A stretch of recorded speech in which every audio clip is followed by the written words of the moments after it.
Hello, everyone, and welcome to Hanging Out with Mrs. Hammond. I hope that you guys joined me yesterday, and the ones who did know that we started a novel, the book Matilda, and it's by Roald Dahl. Wrote it, is the author, and illustrated by Quentin Blake. We read chapter 1 yesterday, and before we start reading chapters 2 and 3 today, I would like to recap what we read yesterday just briefly.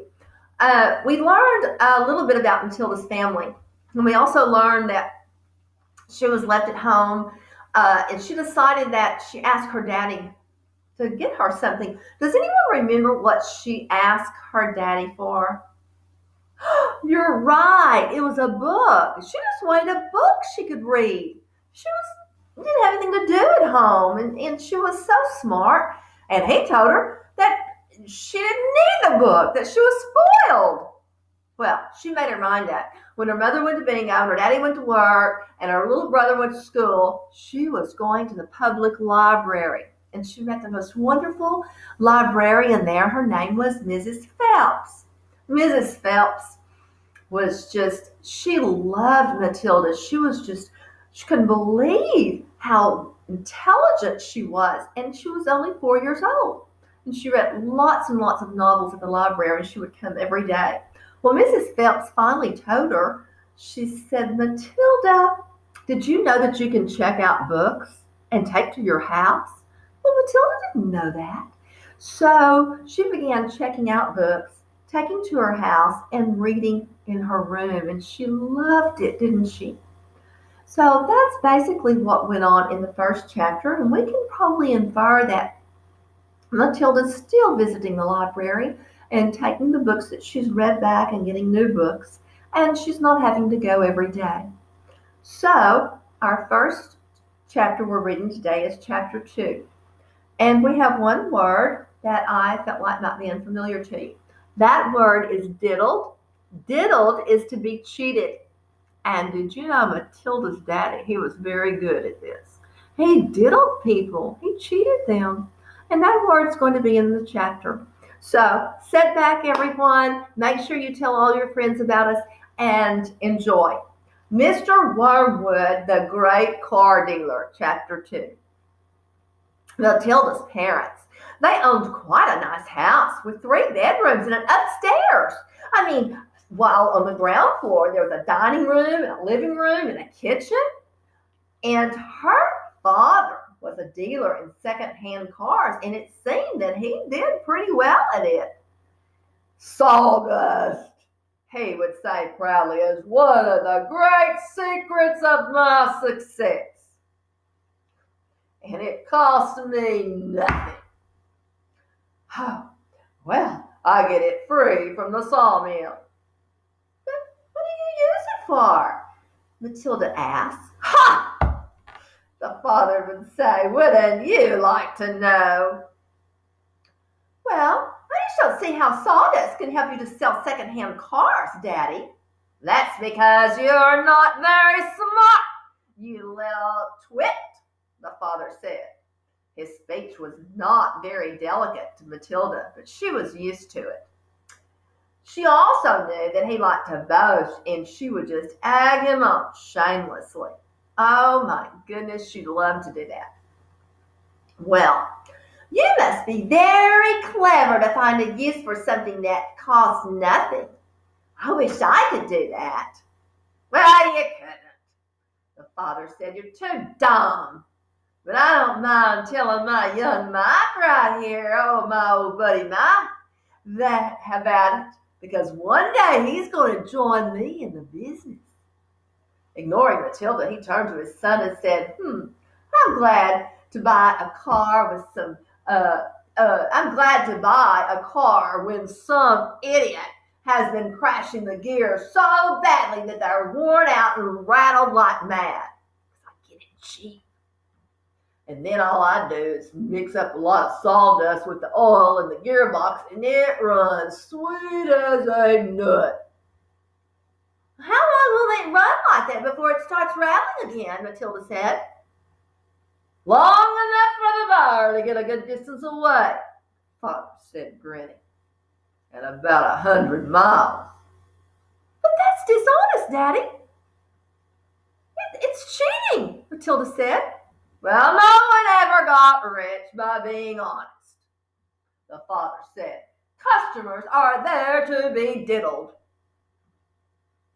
Mr. Wormwood, he was a small, ratty-looking man whose front teeth stuck out underneath a thin, ratty mustache.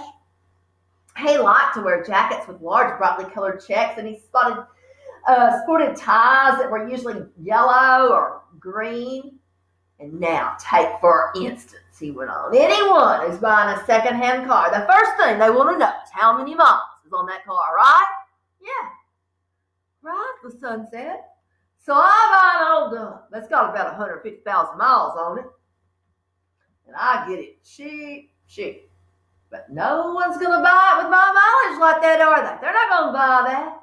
And these days, you can't just take that speedometer out and fiddle the numbers back like you used 2 years ago. Oh, no. They've got it all fixed. They've got it fixed so that it's impossible to tamper with it unless you're a ruddy old watchmaker or something. So what do? I use my brain. Laddie, that's what I do." "How?" Michael asked, fascinated.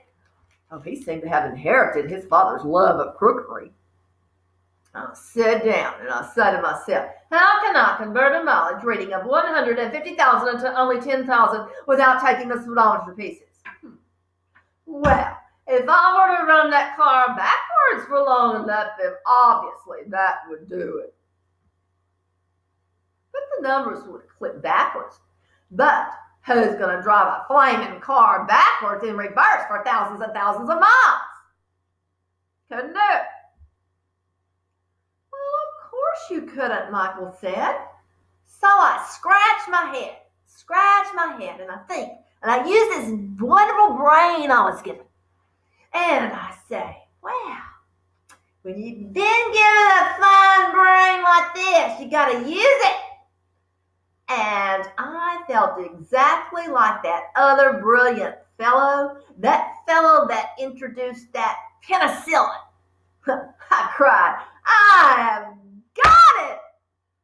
"What did you do, Dad?" the son asked him. "The speedometer," Mr. Wormwood said. "It runs off of a cable, and it's coupled up to one of those front wheels. So I disconnected the cable where it joins the front wheel, and next I get one of those high-speed electric drills, and I couple that up to the end of the cable in such a way that when you drill turns it, the cable, it goes backwards. And you've got me so far? You following me, son?" "Yes, Daddy," Michael says. "Well, these drills, they run at a tremendous speed. And so I switch on the drill, and the mileage numbers on the speed odometer, it spins backwards at a fantastic rate, and it just keeps going and going and going and going and going. And I can knock out 50,000 miles off the clock in just a few minutes with a high-speed electric drill. And by the time I'm finished, the car's only done 10,000 and it's ready for sale. Oh, she's almost like new, a real beauty," I say to the customers. "And she's hardly done 10,000. Belongs to an old lady who only went to town once a week." "Can you really turn the mileage back with an electric drill?" Michael asked. "I'm telling you trade secrets, son," the father said. "So don't you go telling anybody about anything that I've been telling you. You don't want me put in jail, do you?"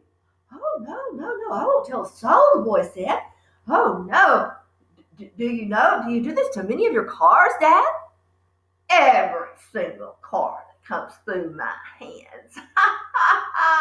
They get the royal treatment," the father said. "They all have their mileage cut to under 10,000 and before they're even offered for sale. And so to think that I invented all of this by myself. Well," he added proudly, "it's made me a mint." So Matilda, who had been listening closely, "But Daddy, that's more dishonest than the sawdust. It's disgusting. You're cheating people who trust you." Well, if you don't like it, then you don't make the food in this house, Father said, because it's bought with all the profits. It's dirty money, Matilda said, and I hate it. 2 red spots appeared on the father's cheeks. Who do you think you are talking to? He shouted. The Archbishop of Canterbury or something, preaching to me about honesty? Well, you're just an dumb little squirt who hasn't the foggiest idea what you're talking about. Quite right, Harry, the mother said, and to Matilda she said, well, you've got a nerve talking to your father like that. Now you just keep your little little nasty mouth shut so that we can all watch this program on this television in peace. They were all in the living room eating their suppers on their knees in front of the television, and the suppers were TV dinners in those plastic aluminum containers with separate compartments for the stewed meat and the boiled potatoes and the peas. Mrs. Wormwood sat munching her meal with her eyes glued to the American soap opera on the screen. And she was a large woman, whose hair was dyed platinum blonde except where you could see those mousy brown roots coming out. And she wore heavy makeup, and she had one of those unfortunate bulging figures where the flesh just appears to be strapped all in around the body to prevent it from falling out. Oh, shoot. Mummy, Matilda said, would you mind if I ate my supper in the dining room so that I could read my book? Father glared sharply up at Matilda. I would mind, he snapped. Supper is a family gathering, and no one leaves this table until I have eaten and we are all done.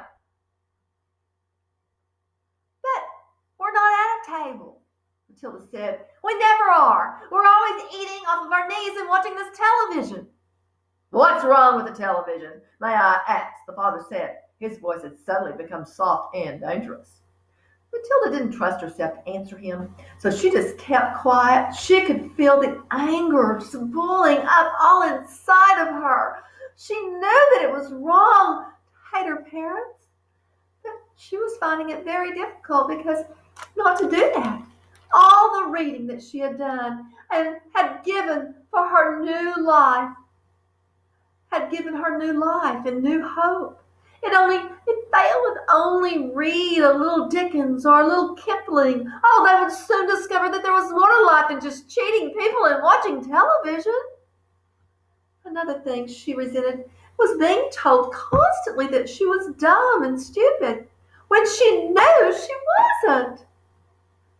Oh, the anger inside her went on boiling and boiling. As she lay in bed that night, she made a decision. She decided that every time her father or her mother were beastly to her, she would get her own back in some way or another. A small victory or two would help her to tolerate the way that they treated her. They would stop her from going crazy. She must remember that she was still hardly 5 years old, and it's not easy for someone as small as that to score points against an all-powerful grown-up. Even so, though, she was determined to have a go. Her father, after what had happened in front of the television that evening, was the first one on her list.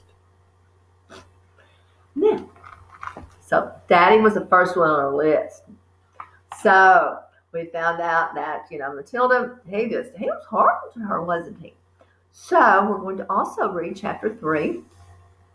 Chapter 3 says the hat and the super glue. Oh my goodness, can you maybe predict what that might be about? I think I probably can. She said he was going to be the first one because, she just had it with him. She's just had it with him.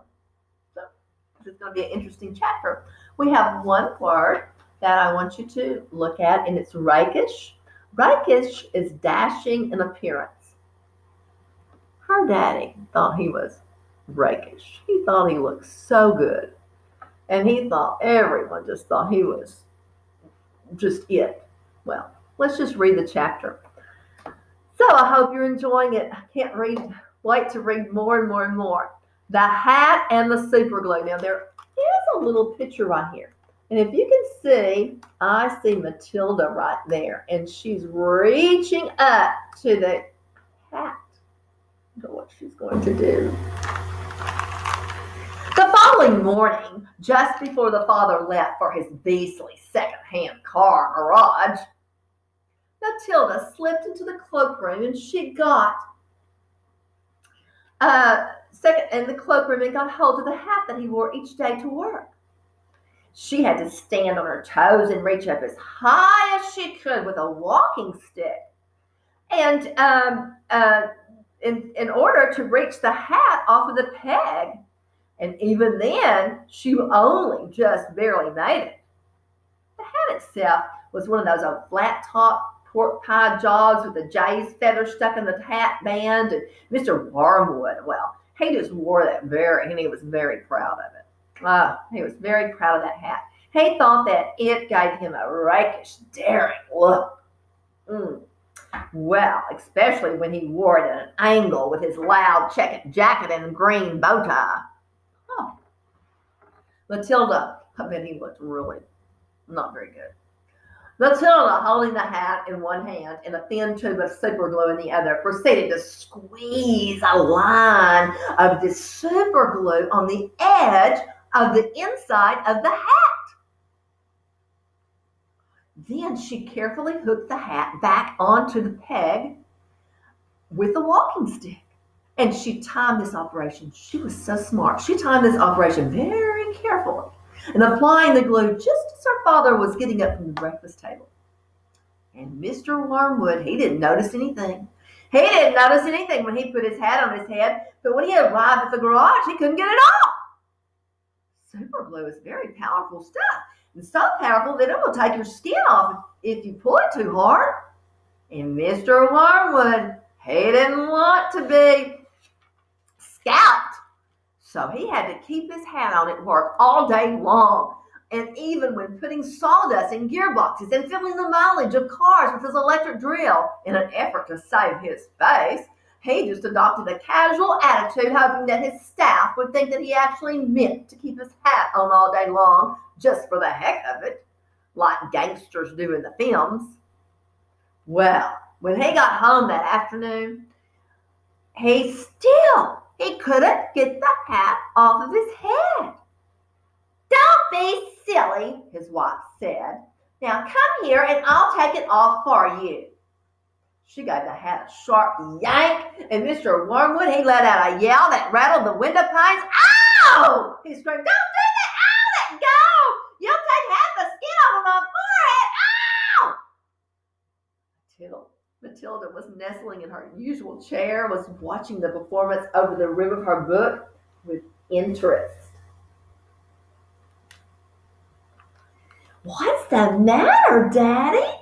she said.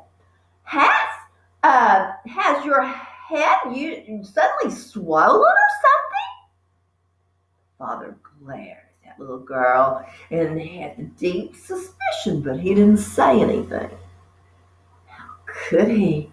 Mrs. Wormwood said to him, "It must be super glue. Well, it couldn't be anything else. That'll teach you to go playing around with that nasty stuff like that. I expect that you were trying to stick another feather in your hat." "I haven't touched the flaming stuff," Mr. Wormwood shouted. He turned and he looked again at Matilda, who looked back at him with large, innocent brown eyes. Mrs. Wormwood said to him, "Well, you should read the label on the tube before you start messing with dangerous products. Always follow the instructions on the labels." "What in heaven's sake are you talking about?" he shouted at Mrs. Wormwood, clutching the brim of his hat to keep anyone trying to pull it off again. "Do you think I'm stupid? I'd glue this thing to my head on purpose?" Matilda said, "Well, there's a boy down the road who got some super glue on his finger, and without knowing it, and then he put his finger in his nose, and Mr. Wormwood jumped. What happened to him?" "The finger got stuck in his nose," Matilda said, "and he had to go around like that for a week. People just kept saying to him, 'Stop picking your nose.' He couldn't do anything about it. He just looked like a little awful person with his finger stuck in his nose." "Serves him right," Mrs. Wormwood said. "He shouldn't have put his finger up in his knows the first place. That's a nasty habit. All you children have super glue on your fingers. That soon stop doing it. Tilda said. Grown-ups do it too, Mommy. I saw you doing it yesterday in the kitchen. That's quite enough from you, Mrs. Wormwood said, turning pink. Mr. Wormwood had to keep his hat on all for his supper, and in front of the television he looked ridiculous, and he stayed very silent. That was one way to keep him silent. When he went up to bed, he tried again to get the thing off, and so did his wife, but he wouldn't budge. How am I going to take my shower? He demanded. Well, you'll just have to do without it, won't you? His wife told him. And later on, as she watched her skinny little husband strolling around the bedroom in his purple striped pajamas with a pork pie hat on in his head, she thought how dumb he looked. Hardly the kind of man a wife dreams about, she told herself. And here they are. There's Miss Wormwood. She's in the bed, and there is Mr. Wormwood in his striped pajamas and his hat. It's kind of funny. Well, Mr. Wormwood discovered that the worst thing about having a permanent hat on his head was having to sleep in it. It was impossible to lie comfortably on a pillow. Now, do stop fussing around, his wife said to him after he had been tossing and turning for about an hour. I expect it will be loose by the morning and then it'll slip right off easily. But it wasn't loose by the morning. Oh, no, it was not loose. And so Mrs. Wormwood, she took a pair of scissors. And she cut the thing off his head. She cut it off bit by bit, first the top and then the brim, and where the inner band had stuck to the hair all around the sides and back, she had to chop the hair off right to the skin so that he finished up with a bald white ring around his head. Oh my goodness, like some sort of a monk. And in the front, where the band had stuck directly to the bare skin, there remained a whole lot of little small pouches of brown leathery stuff that no amount of washing off was going to get. It just wouldn't come off. And at breakfast, Matilda said to him, Daddy, you must try to get those bits off of your forehead. It looks as though you've got little brown insects crawling all over you, Daddy. People will think that you have lice. Be quiet, Father snapped. Just keep your nasty mouth shut, will ya? All in all, it was a most satisfactory exercise, but it was surely too much to hope that it had taught the father a permanent lesson. Here's a picture of how he looked after she cut him off, and there's Matilda and her daddy eating breakfast. Thank you so much for joining me. That was great. Chapters 2 and 3. Tomorrow, I look forward to you hanging out with Miss Hammond again, and we're going to be reading chapters 4 and 5. Have a great evening. Bye.